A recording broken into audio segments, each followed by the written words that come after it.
Last year, Messhof departed the 2D design of Nidhogg for the cel-shaded landscapes of Real World, but now Messhof have returned to their visual roots to try their hand at the action roguelike genre in Blood Dungeon, a frantic auto-shooter that feels like a blend between Vampire Survivors and a propulsive platformer. Blood Dungeon sets a drastically different tone from the outset with an intro animation that shows its cast of characters dispatching hordes of enemies. It's a bloody and over-the-top affair, only heightened by the first occurrence of the game's phenomenal soundtrack, a pulse-pounding score from Thomas Hui that matches the non-stop action dungeon runs. If you enjoy this review, please like and subscribe, thanks. Beyond the opening animation and a few written lines from NPCs, Blood Dungeon is purely focused on the gameplay experience. There's some visual world building and dark humour, but everything here is about getting you back into a combat arena for another run.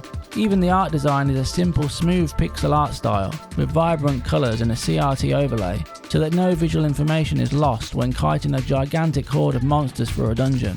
You first meet your machine gun toting character being pushed out of a ceiling sphincter into a central hub made up of tiered layers. Some contain buildings such as the bunkhouse, where the 9 characters can be selected once they're unlocked. Off to the side is the Dogmancer's bone shop to unlock permanent upgrades, and another room to access daily runs that are singular attempts to position yourself on a one-off leaderboard. And the library, a place where you can access a compendium of your unlocked weapons in a blood tome, view the credits, and look at the quest log with over 100 tasks to complete. After exploring your surroundings, you're guided to press a detonator to open up the route to the first of 6 dungeons, a set of environments that all have their own dangerous obstacles and shapes to them. Upon entering the catacombs, Blood Dungeon truly begins. Instantly your character begins to auto-shoot at the nearest enemy as you try to understand how the game functions. Killed enemies drop blood, gold and bones that magnetise to your character when in range. Blood is Blood Dungeon's form of experience points that level up your blood gauge. Once the meter is full, you level up like Vampire Survivors, where you choose from 3 randomised upgrades or pay gold to re-roll. Upgrades are either weapons, spells or charms. You can choose to focus on upgrading your base weapon by increasing its size, damage, the amount of bullets fired at once, or select another weapon to dual wield, like dual pistols or a rocket launcher.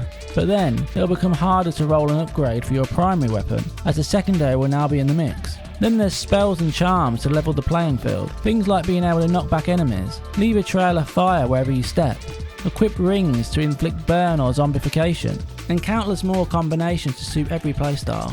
Although 2 of my favourites are the recharging shield that enables you to take an extra hit, and the defibrillator that grants a 10-second reprieve to run and find health upon death. All of these upgrades make for bespoke playstyles. Some players will prefer close proximity weapons to be able to hold their ground for as long as possible. Others will want to enhance their agility to better their parkour movements. Despite this, you'll need to master the basics of Blood Dungeon's platforming to survive the relentless waves of monsters. With over 100 monsters, you need to memorise attack patterns to know the best way to avoid failure.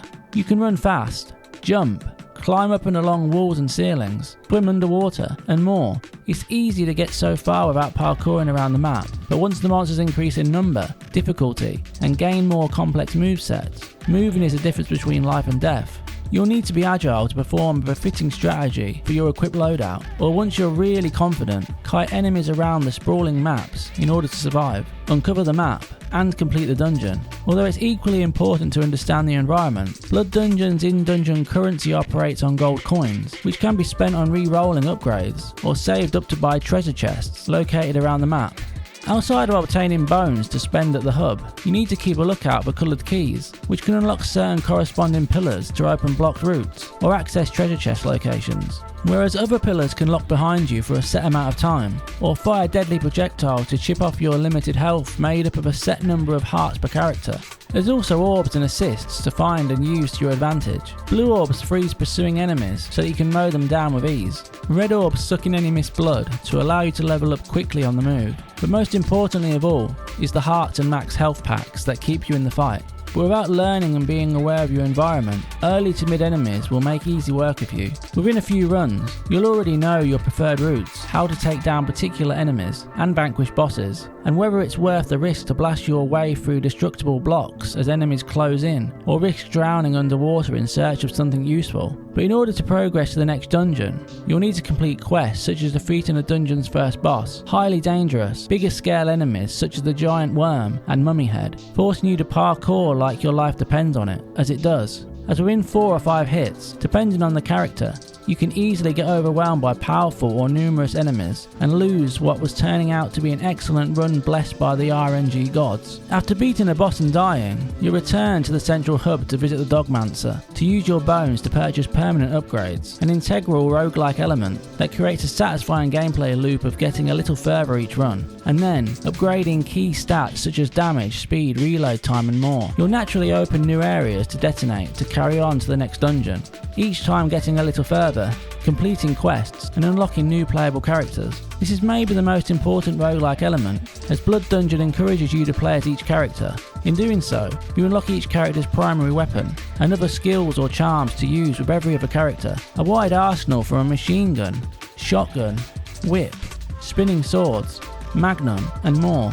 Once you've unlocked a vast array of weaponry, you can choose whichever character's stats and main weapon suits your playstyle and combine them with another supremely deadly set of tools. This roguelike progression incentivizes you to return to previous levels to creep up the global leaderboards and stay alive to complete the quests to beat other bosses and eventually complete the dungeon. Blood Dungeon takes a level of skill to master its platforming, but once you do, it compels you to keep going until you've completed every dungeon and set high scores on the leaderboards. It's a kind of game where friends will have fun setting scores against each other. However, I can't see Blood Dungeon being as approachable as its progenitor, Vampire Survivors, as it is more involved, and although Blood Dungeon isn't as vast, I can see it growing into an appreciated game for those who like the added platform into the auto shooter genre. I only hope Messhof continues to build on the idea, if it finds its audience. Blood Dungeon is the ideal pick up and play video game that I booted up many times with the intention to complete one run, only for one run to turn into numerous. As if you're a competitive gamer, or enjoy battling for high scores against friends, Blood Dungeon is a uniquely zany and responsive video game that's a good time.